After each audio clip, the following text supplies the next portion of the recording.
جو لائف میں ہماری زندگی بالکل رک سی جاتی ہے، بند ہو جاتی ہے، کچھ سمجھ نہیں آتا کہ کہاں جائیں، کیا کریں. سو ڈونٹ بی سیڈ، یہ ہمارا آج کا ٹاپک ہے. اور ہم 3 پرنسپلز کی بات کریں گے، 3 اللہ کے ناموں کے بارے میں بات کریں گے کہ اگر کوئی بھی شخص ان کی امپلیکیشن، اس کا مطلب اور اس کی ٹرو ایسنس کو سمجھ لے تو اس کی لائف میں جو پرابلمز ہیں وہ ڈیمینش ہو جاتی ہیں. وہ پرابلمز نہیں رہتی، اس کو سکون اور چین نصیب ہوتا ہے. اور وہ 3 نام کیا ہیں اللہ تعالیٰ کے؟ قادر، قدیر اور مقتدر. ان تینوں کا تقریباً ایک ہی مطلب ہے. قاف، دال اور را ان کا روٹ ورڈ ہے.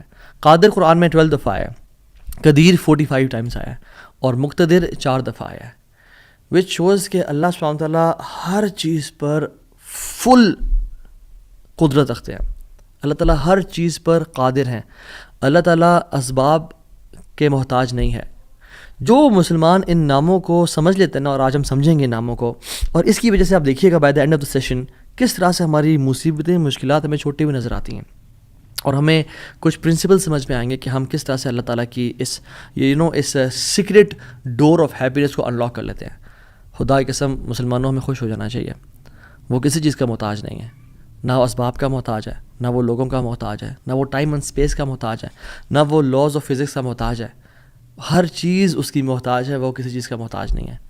So great news to all the Muslims. اگر ڈاکٹرز نے جواب دے دیا تو کیا ہوا؟ وہ قادر ہے، قدیر ہے، مقتدر ہے. اگر رشتہ داروں نے چھوڑ دیا تو کیا ہوا؟ اگر رشتہ نہیں ہو رہا تو کیا ہوا؟ اگر کاروباری لوگ جو ہیں انہوں نے آپ کو دھتکار دیا اور سائڈ پہ کر دیا تو کیا ہوا؟ His doors are still open. وہ مسبب الاسباب ہے. اللہ رب العالمین وہی ہیں جو یوسف کے دور میں تھے، جو ابراہیم کے دور میں تھے، جو موسیٰ کے دور میں تھے، جو عیسیٰ علیہ السلام کے دور میں تھے. اللہ رب العالمین وہی ہیں، اور وہ ہر چیز کو بدل سکتے ہیں. وہ ہر بند دروازہ کھول سکتے ہیں. مقتدر کا مطلب تو سبحان اللہ یہ ہوتا ہے کہ اس میں نا قدیر کی بھی بلاغت ہے، یعنی جو ہر چیز پر مکمل مکمل مکمل قدرت رکھتا ہے. آپ لے لیں مثالیں، یوسف علیہ السلام کی ایگزامپل دیکھ لیں. ایک بچہ جو کہ بالکل اپنے انفینٹ سے نکل رہا تھا، اس کو کنویں میں پھینک دیا گیا.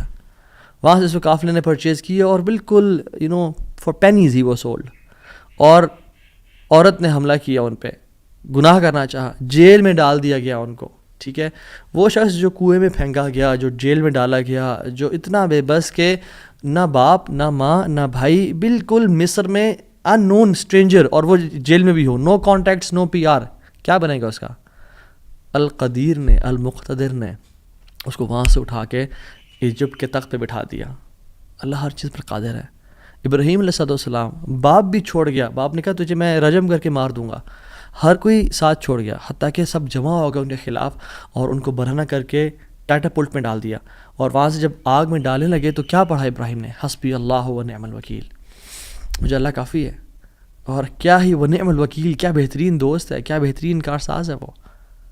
اور اللہ تعالیٰ نے وہ کس طرح کا قادر ہے، وہ کس طرح قدیر اور مقتدر ہے کہ اس نے ہواؤں کی ڈائریکشن کو نہیں پھیرا، نہ ہی اس نے سمندروں کے رخ کو بدلا، نہ ہی اس نے کوئی پرندے بھیجے جو کہ اس پانی کو، اس آگ کو ٹھنڈا کر دے پانی پھینک پھینک کے، نہیں، بلکہ ڈائریکٹ اس آگ کو کہا جس کی صفت ہے جلانا، قُلْ يَا نَارُ كُونِي بَرْدًا وَسَلَامًا عَلَىٰ إِبْرَاهِيمَ. ہم نے کہا اے نار، اے آگ ٹھنڈی ہو جا اور سلامتی کا باعث بن جا ابراہیم کے لیے. کچھ روایات میں تو یہ بھی آتا ہے کہ ان کی صحت کے بھی کچھ ارچہ کلام ہے کہ ابراہیم علیہ السلام سے پوچھا گیا کہ سب سے بہترین مومنٹس آپ کی زندگی میں کون سے تھے؟ تو ابراہیم علیہ السلام نے کہا کہ جب میں آگ میں تھا، کہ اللہ تعالیٰ نے اس کو حکم دیا تھا کہ ٹھنڈی ہو جا، اور اتنی ٹھنڈی نہ ہونا کہ ابراہیم کو تکلیف پہنچائے، سلامتی والی بن جانا. تو those were the best moments that I spend in my life. اور وہ کس طرح سے ٹھنڈی ہوئی کہ صرف ابراہیم کے لیے ٹھنڈی ہوئی، لیکن جو رسیاں ابراہیم علیہ السلام کے ہاتھ پہ بندھی ہوئی تھی ان کے لیے ٹھنڈی نہیں ہوئی. اس رسیوں کو جلا دیا مگر ابراہیم علیہ السلام کے بال تک کو بھی نہیں جلایا. اور جب ابراہیم اس آگ سے نکلے تو ان کا جو باپ تھا آزر، وہ دیکھ رہا تھا اور کہتا ہے نعم ربک یا ابراہیم، کیا رب ہے تیرا ابراہیم. یعنی ایک کافر کو ایک مشرک کو تو یقین آ گیا کہ کیا رب ہے ابراہیم کا. ہم نے 50-60 سال زندگی گزار لی لائف کے، کچھ نے مجھ جیسے نے تو 20-30 سال گزارے زندگی کے. ہمیں ابھی تک رب کی قدرت پہ یقین نہیں آیا. ہمیں ابھی تک آنیسٹلی اللہ تعالیٰ کے مکمل قادر ہونے پہ یقین نہیں آیا. تیسرے پارے میں ایک شخص کا ذکر آتا ہے قرآن میں کہ ایک شخص گزر رہا تھا اور ایک قریہ سے، ایک بستی سے گزرا، ولیج تھا، اور وہ بالکل یعنی آپ سمجھ لیں رونز تھا، وہ بالکل کھنڈرات بن چکا تھا. تو ان کے ذہن میں ایسے ہی خیال آیا ہو ول ریز دیم اپ، کون کھڑا کرے گا انہیں دوبارہ. ابن کثیر اور باقی لکھتے ہیں کہ وہ عزیر علیہ السلام تھے. خیر نیورتھلیس اللہ تعالیٰ نے ان کو موت دے دی، اور موت دینے کے بعد جب اٹھایا تو کہا کہ کتنا عرصہ تم پڑے رہے ہو اس جگہ پہ؟ تو کہا کہ دن کا کچھ حصہ. اللہ تعالیٰ نے کہا کہ تم 100 سال مردہ رہے ہو یہاں پہ. اور ان کا جو حمار تھا، جو گدھا تھا، وہ پیرش ہو گیا، اس کو یعنی کھا کے کیڑے مکوڑے، مٹی نے اس کو ڈیکمپوز کر دیا. لیکن جو ان کا کھانا تھا، اللہ اکبر کیسا قادر ہے اللہ تعالیٰ. فانظر الی طعامک وشرابک لم یتسنہ، اپنے کھانے کو دیکھو اور اپنے پینے کو دیکھو، اس کو کسی نے چھوا بھی نہیں ہے. کھانا ہم باہر سے آرڈر کرتے ہیں، کچھ کھا لیں تو فریج میں نہ رکھیں، اور ایک دن گزر جائے تو وہ باسی ہو جاتا ہے، خراب ہو جاتا ہے. ایک دن کھانا برداشت نہیں کر سکتا، لیکن 100 years گزر گئے، کھانے کو کسی نے چھوا بھی نہیں. اور جو حمار تھا، جو گدھا تھا ان کا، وہ بالکل پیرش کر گیا اور ڈیکمپوز ہو گیا. اور عزیر علیہ السلام کے نظروں کے سامنے اللہ نے اس کو دوبارہ کھڑا کر دیا. کیا کہتے ہیں سب دیکھ کے، اللہ کی قدرت کے مناظر دیکھ کے، جب اللہ کی کامل قدرت دیکھی اور اتھارٹی اوور تھنگس دیکھی تو کیا کہا؟ قلنا اعلم ان اللہ علی کل شیء قدیر. قال اعلم ان اللہ علی کل شیء قدیر، میں جان گیا ہوں کہ اللہ تعالیٰ ہر چیز پر قادر ہے. واللہ العظیم میرے بھائیو اور بہنوں، اس سینٹینس میں نا بڑا مزہ ہے، بڑی لذت ہے، بڑا نشہ ہے. اگر انسان جان لینا کہ میرا رب ہر چیز پر قادر ہے تو خدا کی قسم ہماری پریشانیاں، ٹینشنز، انزائٹی سب ختم ہو جائے گی. تو آپ نے گھبرانا نہیں ہے انشاءاللہ، ٹھیک ہے. اگر ایک چیز زندگی میں آپ کی ہے جو اس لیسن کا جو ہے نا، آج کے سبق کا جو، آج کے جو اس پوڈ کاسٹ شو کہہ لیں اس کو آپ، اس کا جو کرکس ہے وہ یہ ہے، اگر آپ اللہ والے بن جائیں تو اللہ اپنے بندوں کا امتحان تو لیتا ہے مگر اسے کبھی ضائع نہیں کرتا. اللہ اکبر. اس کو لکھ لیں اپنے ذہن پہ اور ساری زندگی اس کو پکڑ کے رکھیں. اگر آپ اللہ والے بن جائیں تو اللہ سبحانہ و تعالیٰ اپنے بندوں کا امتحان تو لیتا ہے کہ میرا بندہ سچا ہے یا نہیں، میرا ہے یا نہیں، لیکن خدا کی قسم کبھی ضائع نہیں کرتا.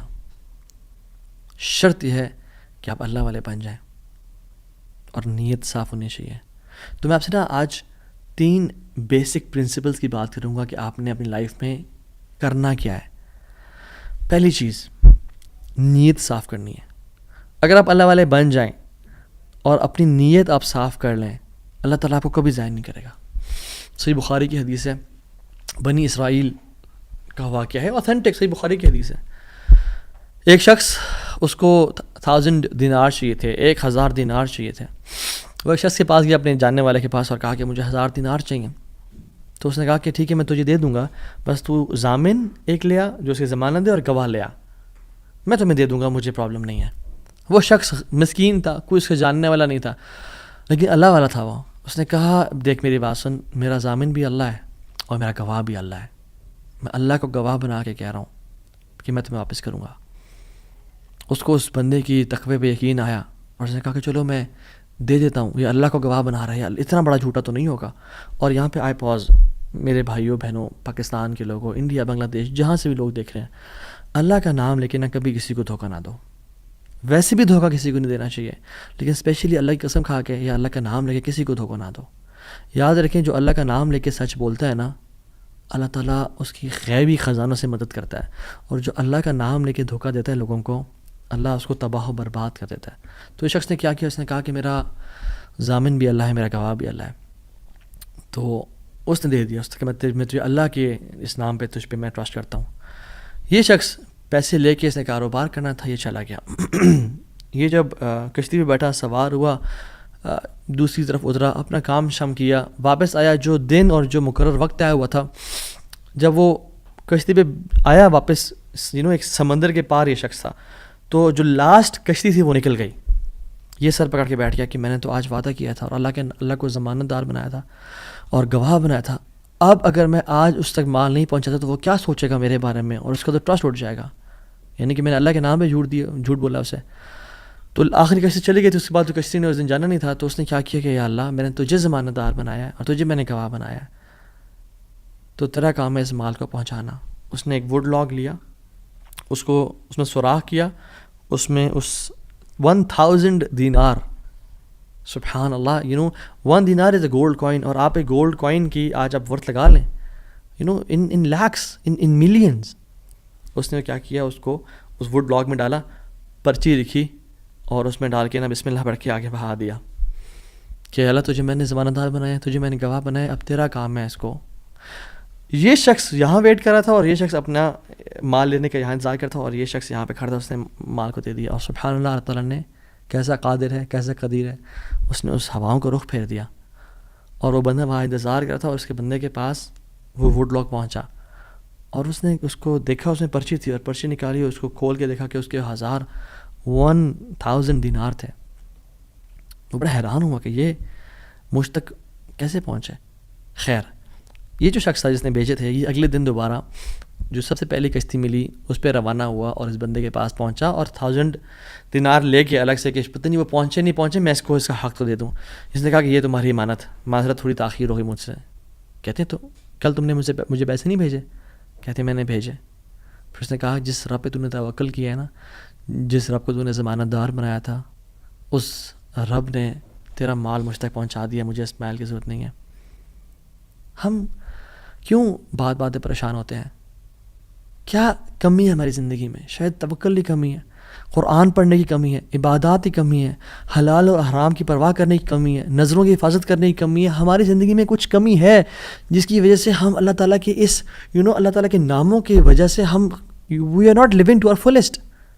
اللہ تعالیٰ کے نام جس کی جو مسلمان جانتا ہو کہ میرا رب میں یہ کوالٹیز ہیں, اور یہ تو صرف 3 ہیں اور ہزاروں ہیں اس کے علاوہ, وہ کیسے بات پریشان ہو سکتا ہے؟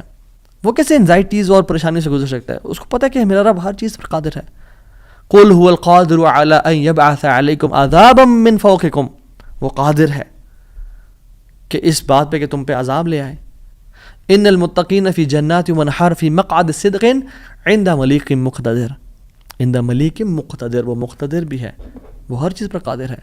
تبارک الذی بیدہ الملک وهو علی کل شیء قدیر.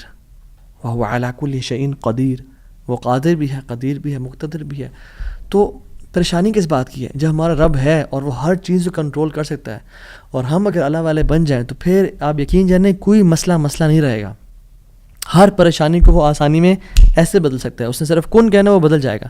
صرف ہماری نیت صاف ہونی چاہیے, نمبر 1. اور number 2, second principle to live a wonderful life and to live a happy life is, جو بھی نیکی کریں اس کی اجر کی امید صرف اللہ سے رکھیں. پھر دیکھیں اللہ کے قدرت کے مناظر کیسے دکھاتا ہے آپ کو. پہلی پرنسپل کیا تھا؟ اپنی نیت کو ہمیشہ صاف رکھیں, اللہ تعالیٰ کے لیے کام کریں, جھوٹ نہیں بولنا, دھوکہ نہیں دینا, فریب نہیں کرنا. ہم نے اللہ کے لیے اپنے ہر کام کو کرنا ہے, اللہ کی رضا کے لیے کرنا ہے. دوسری چیز, نیکی کے اجر کی امید صرف اللہ سے رکھنی ہے ہم نے. اور پھر دیکھیں اللہ تعالیٰ کیسے آپ کے دروازے کھول دیتا ہے. ایک میں آپ کو سچا واقعہ سناتا ہوں کہ اگر انسان اگر نیکی کرے نا کسی کے ساتھ, یا اللہ تعالیٰ کے سامنے نیکی کرے, تو لوگوں سے امید رکھیں لوگ مجھے واہ واہ کریں, بڑا نیک انسان ہے, بڑا دین کام کر رہا ہے, بڑا عبادت گزار ہے, یا بڑا نہ, صرف اللہ سے امید رکھیں. یہ 9 ہجری کی بات ہے, اور اس میں ایک کتاب لکھی گئی شذرات الذہب فی اخبار من ذہب, اور اس میں ایک شخص کا واقعہ آتا ہے, ابو بکر بن عبد الباقی کا رحمہ اللہ. نوجوان تھے بالکل, انہوں نے وہ بیت اللہ گئے, اور جب وہاں گئے تو انہوں نے اپنا سارا فریضہ سر انجام دیا. کچھ دن گزرے تو وہ ہی واز ناٹ ویری رچ, ان کا راشن جو تھا وہ ختم ہو گیا, اور جب راشن ختم ہوا تو بھوک اور پیاس کا عالم. مکہ کے ایک دن گلی میں جا رہے تھے تو ان کو نا ایک پیکٹ ملا. انہوں نے اس پیکٹ کو اٹھایا, تھوڑا ہیوی تھا وہ. انہوں نے کہا چلو میں کمرے میں جاتا ہوں اور دیکھتا ہوں کیا ہے اس میں. کمرے میں گئے تو ایک ایسا ہار تھا جو کہتے ہیں میں نے آج تک نہیں دیکھا تھا. It was very unique, it was very precious. کہتے ہیں کہ میں بڑا حیران ہوا یہ کس کا ہوگا. خیر الٹیمیٹلی میں نکلا اپنے کمرے سے باہر, حرم کی طرف آ رہا تھا, تو مکہ کی گلیوں میں نے ایک دیکھا, ایک شیخ یعنی ایک بزرگ انسان تھا جس کے ہاتھ میں 500 دینار تھے, اور وہ اناؤنسمنٹس کر رہے تھے کہ میرے گھر والوں کا ہار گما ہے, جس شخص کو مل جائے وہ مجھے دے, میں اس کو 500 دینار دوں گا. ابو بکر رحمہ اللہ نے سوچا کہ میرے پاس تو پیسے نہیں ہیں, میرے پاس تو راشن نہیں ہے, میں تو بھوک پیاس کا عالم ہے, تو میں اس کو ہار دوں گا اور اسے پیسے لے لیتا ہوں, چلو دیکھتے ہیں. ان بزرگ کا ہاتھ پکڑا اور کہا میرے کمرے میں چلیں آپ میرے ساتھ.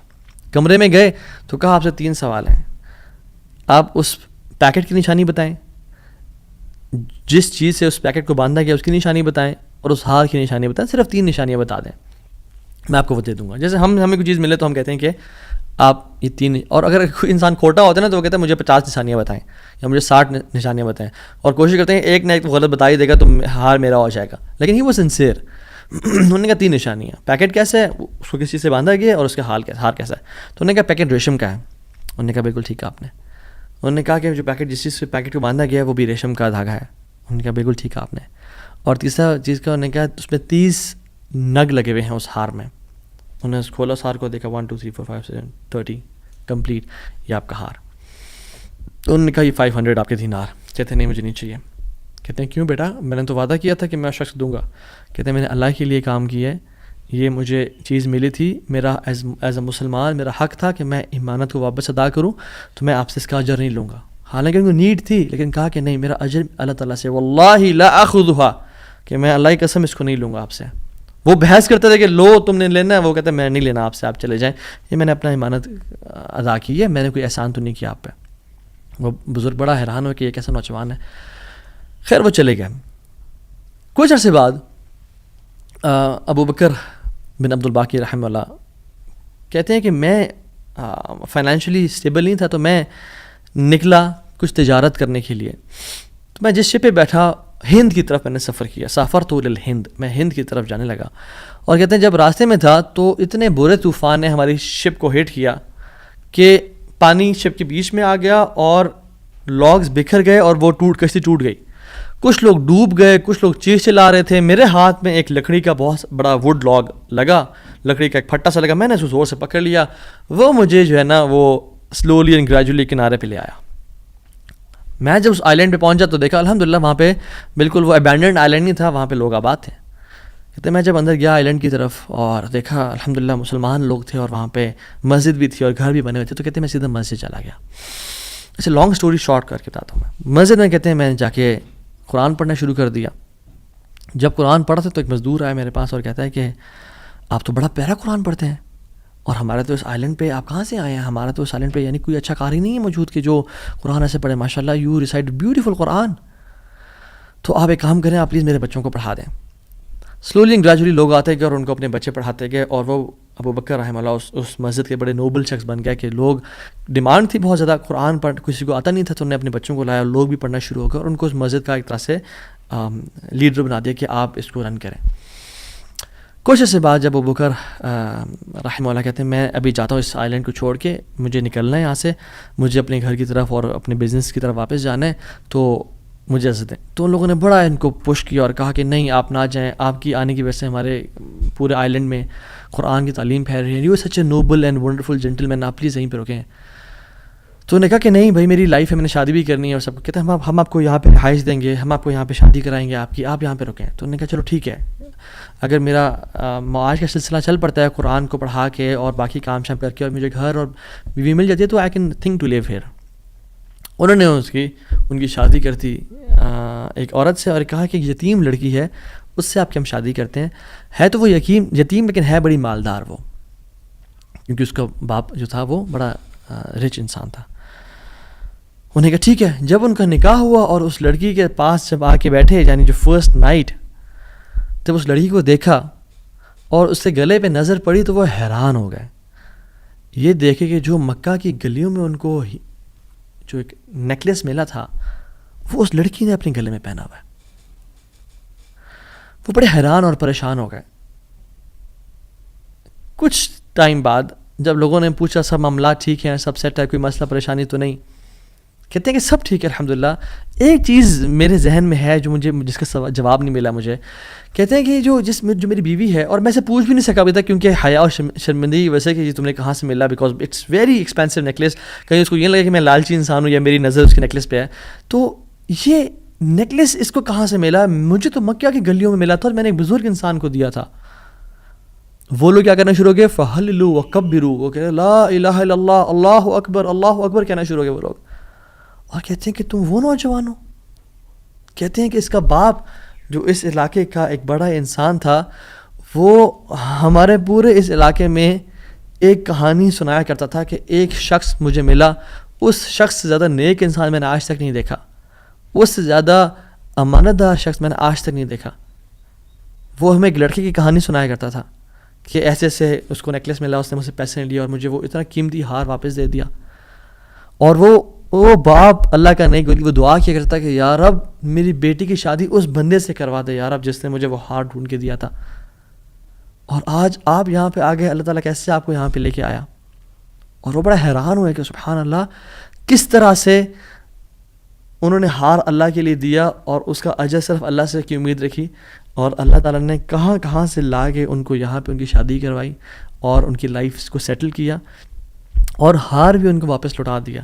اور سبحان اللہ انہوں نے کتنے دینار کو دھتکارا تھا اور ریجیکٹ کیا تھا؟ 500 دینار کو. کہتے ہیں کہ مجھے ایک ٹائم میں لائف کے ہمیں ضرورت پڑی ہسبینڈ وائف کو، تو ہم نے کہا کہ اس ہار کو بیچ دیتے ہیں. جب اس ہار کو ہم نے بیچا تو اس کا 5 لاکھ دینار ہمیں ملے، 5 لاکھ دینار اس کو ملے. یعنی سبحان اللہ 500 کو انکار کیا اور اللہ تعالیٰ نے 5 لاکھ دینار واپس کر دیے. ہار بھی دے دیا، ہار والی بھی دے دی، سیٹل بھی کر دیا لائف کو. ان اللہ علی کل شیء قدیر، اللہ تعالیٰ ہر چیز پر قادر ہے، اس کے لیے کچھ مشکل نہیں ہے. میرے بھائیوں اور میری بہنوں، آپ کی لائف میں پریشانیاں ہیں، مشکلات ہیں، زندگی تنگ ہے، آپ اللہ کو اس کے ناموں سے پکاریں، آپ اپنی نیت ٹھیک کریں، آپ اپنے اجر کا سوال لوگوں سے نہ کریں، صرف اللہ سے امید رکھیں، پھر دیکھیں آپ کی زندگی کس طرح سے آسان ہوتی ہے. یہ پھر قاضی بن گئے، قاضی ابو بکر بن عبد الباقی رحمہ اللہ، and he became a very famous person in the history. ان کے ساتھ جو اللہ تعالیٰ نے واقعہ کیا، اللہ تعالیٰ آج بھی وہی رب ہے، آج بھی وہ اپنے رحمت خزانے کھول سکتا ہے اور قدرت کی دریا بہا سکتا ہے، اور ہماری زندگی میں ہماری جو مشکلات ہیں، پریشانی ہیں، وہ دور کر سکتا ہے. بس ہم نے کرنا کیا ہے؟ ہم نے گناہوں سے بچنا ہے، ہم نے نیت صاف کرنی ہے، ہم نے حرام سے بچنا ہے. میں آپ کو مثال دوں. تیسرا جو پرنسپل ہے وہ یہ ہے کہ حرام نکلنے سے بچیں. پہلا پرنسپل نیت کو صاف کر لیں، دوسرا پرنسپل اللہ کی رضا کے لیے سارا عمل کریں، اللہ کو خوش کرنے کے لیے تمام اپنے اعمال کو رکھیں اور صرف اس سے اجر کی امید رکھیں. اور تیسرا پرنسپل حرام لقمے سے بچیں. آپ صحابی رسول کا واقعہ دیکھ لیں، ابو امامہ الباہلی رضی اللہ تعالیٰ عنہ. جب وہ اس دین میں آئے، اسلام قبول کیا، تو غریب تھے، اپنی قوم والوں کے پاس گئے کہ جب وہ کھانا کھائیں گے تو میں ان کے ساتھ کچھ کھا بھی لوں گا. جب انہوں نے کھانا پکایا اور سرو کیا تو کھانے لگے تو دیکھا اس میں دم مسفوح پکا ہوا ہے. دم مسفوح وہ ہوتا ہے جب بکرے کو ذبح کرتے ہیں نا، یا دمبے کو یا اونٹ کو نہار کرتے ہیں تو جو خون نکلتا ہے نا، اسے لوگ اس میں شامل کر لیتے ہیں اور اس کو پکاتے ہیں. کچھ روایت میں تھا کہ وہ خنزیر بھی اس میں تھا، جو کہ دونوں حرام ہیں.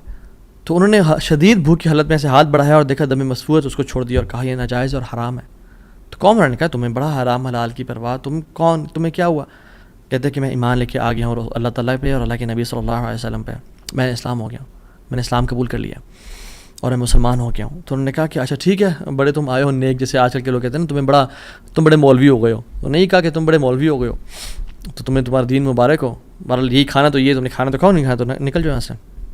وہ چلے گئے، دور جا کے لیٹے. کہتے ہیں میں تھوڑی دیر کے لیے آنکھ لگائی اور بھوک کی شدید حالت تھی. تو جب میں نے حرام کا انکار کیا تھا، مجھے اللہ رب العالمین سے امید تھی، اس قادر قدیر سے امید تھی. آنکھیں میں نے کھولی تو میں نے دیکھا ایک پیالہ پڑا ہوا ہے. اس کو جب میں نے دیکھا تو اس میں دودھ ہے، اور کہتے ہیں میں نے اس کو پیا بسم اللہ پڑھ کے. کہتے ہیں کہ اس سے زیادہ میٹھا، اس سے زیادہ سفید اور اس سے زیادہ ٹھنڈا دودھ میں نے آج تک اپنی زندگی میں نہیں پیا تھا، اتنا خالص دودھ. کہتے ہیں میرا تو پیٹ بھر گیا اور میری رگیں سیراب ہو گئیں اور پورے نا، یعنی جو ایک ڈرائنیس تھی میرے اندر بھوک کی وجہ سے، وہ بالکل ختم ہو گئی. کچھ دیر بعد قوم کے لوگ آئے اور کھانا لے کے آ گئے کہ ابو ماما تو ہمارے قوم کا ہے، تو ہمارے برادری کا ہے، چلیے کھانا کھا لیں. تو نے کہا کہ میں حرام نہیں کھاتا اور مجھے میرے رب نے پلا دیا دودھ. تو وہ انہوں نے کہا کہ ابو ماما تو نے ایک تو پہلے دین کو چینج کیا، پھر تو بس جھوٹ بولنے شروع ہو گیا ہے، کیا مسئلہ ہے تیرے ساتھ، کوئی مسئلہ ہے؟ تو نے کہا نہیں میں جھوٹ نہیں بول رہا، میں اسلام قبول میں نے کیا اور میرے رب نے مجھے، جس رب پہ میں ایمان لے کے آیا ہوں، جس قادر پہ میں ایمان لے کے آیا ہوں، جس مقتدر پہ میرا بلیف ہے، اس نے مجھے دودھ پلایا اپنی طرف سے. وہ کہتے ہیں کہ تم جھوٹ بول رہے ہو. تو خیر ان میں سے جو ایک شخص تھا وہ آگے بڑھا اور ان کی شرٹ کو اوپر کیا اور ان کے اسٹمک کو دیکھا کہ کیا یہ فل ایمٹی ہے یا اس میں کچھ ہے. تو ہی وہ شاک ٹو ریئلائز کہ اٹ واز فل. اور جب ان کی انگلیوں کو دیکھا تو اس میں ان کا ہوگا ٹیکنیک کوئی بھوک کو نوٹس کرنے کے لیے, تو کہ دیکھا انگلیاں فریش تھیں, تر و تازہ تھیں. وہ بڑے حیران ہو گئے اور انہوں نے کہا کہ یہ تو نے کیا کیا, یہ کیسے ہوا؟ تو نے کہا کہ جس رب پہ میں ماننے کے آیا ہوں نا, اور میں نے حرام کے لقمے کا انکار کیا ہے, اس رب نے مجھے دودھ پلایا ہے. اور ابو امامہ الباہلی رضی اللہ عنہ کی یہ کیفیت کو دیکھ کے ان کا سارا قبیلہ انہوں نے اسلام قبول کر لیا. تو اگر ہم حرام کا انکار کرتے ہیں اپنی زندگی میں, we make it a point کہ حرام لقمہ ہم نے نہیں کھانا, تو اللہ تعالیٰ کس طرح سے اپنی قدرت کے مناظر ہمیں دکھائیں گے. دیکھیں, حرام بھی ہم کمائیں اور پھر بھی اللہ سے امید کریں کہ اللہ قدرت کے مناظر دکھائے, جھوٹ بھی بولیں 500 کے پیچھے, 1000 روپے کے پیچھے جھوٹ بولیں, یہ کہیں لوگوں کا جی دیکھیں میری تو پہنچ یہ 1000 روپیز ہے, اور حالانکہ وہ پہنچ ہوتی ہے 500 کی یا 600 کی. تو بندہ کچھ پیسے کے لیے جھوٹ بولے اور پھر کہے اللہ تعالیٰ قدرت کے مناظر بھی دکھائے. عمل تو ہم پھر آن والا کریں اور موسیٰ علیہ السلام والا رزلٹ دیکھنے کی کوشش کریں. ایسا کبھی نہیں ہوتا. ہمیں اگر اللہ تعالیٰ کی قدرت کے مناظر اپنی زندگی میں دیکھنے ہیں نا, اور ہم چاہتے ہیں کہ اللہ تعالیٰ ڈائریکٹ انٹرفیئر کریں اور ہماری زندگی کو آسان کریں, تو ہم نے حرام لقمے سے دور رہنا ہے. کہہ دیں لوگوں کو کہ نہیں کریں گے ہم بینک کی جاب, نہیں کھائیں گے ہم سود, نہیں بولیں گے ہم جھوٹ, ہاں بھوکے مر جائیں گے لیکن ہم گناہ نہیں کریں گے, ہم جھوٹ, ہم حرام لقمہ نہیں کھائیں گے. 8000 پہ گزارا کر لیں گے, 15-20 پہ گزارا کر لیں گے, جتنی تنخواہ ہے اس پہ گزارا کرنا سیکھیں, لیکن حرام نہیں کھائیں گے. اور پھر دیکھیں اللہ تعالیٰ کس طرح سے آپ کے رزق میں, آپ کے گھر میں, آپ کے اہل و عیال میں, آپ کی زندگی میں برکتیں لے کے آتے ہیں اور مشکل سے آپ کو نکالتا ہے. ایک اور واقعہ بڑا فیمس, اور اکثر لوگ چاہتے ہیں کہ ریفرنس بھی دیا جائے, تو کتاب الزہد کا ہے, عبداللہ بن مبارک رحمہ اللہ کی کتاب ہے, اور حلیۃ الاولیاء کتاب بھی ہے, ابو نعیم الاصفہانی رحمہ اللہ کی کتاب ہے, اور سیر اعمال الاملاء میں بھی ہے, امام ذہبی کی کتاب ہے. ان تینوں کتب میں یہ واقعہ مینشنڈ ہے کہ حضرت صلہ رحمہ اللہ, ان کا واقعہ ہے کہ وہ سفر کر رہے تھے, اور سفر کرتے کرتے صحرا میں سفر تھا, تو انہوں نے جو راشن رکھا تھا وہ آہستہ آہستہ ڈپلیٹ ہو کے تو کم ہوتا گیا, حتیٰ کہ بالکل ختم ہو گیا. تو انہوں نے سوچا کہ میں کسی سے مدد لے لوں گا, کسی سے لے لوں گا. تو جب وہ آگے پہنچے تو دیکھا ایک شخص تھا, اس کے پاس یعنی کافی سے راشن تھا. تو انہوں نے کہا کہ مجھے کچھ دے دو. اس نے وہ اس کا کھانا سرو کیا اور دیا.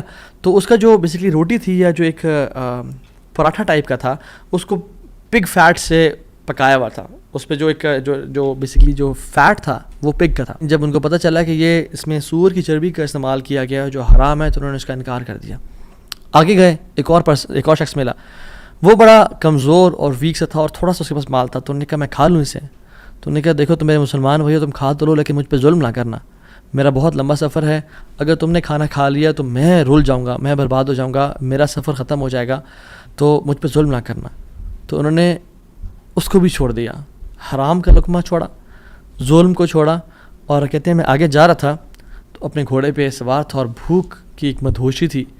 تو کہتے ہیں پیچھے نا مجھے ایسے محسوس ہوا کہ کوئی چیز گری ہے. میں نے دیکھا ایک پیچھے تھیلا سا مجھے نظر آیا.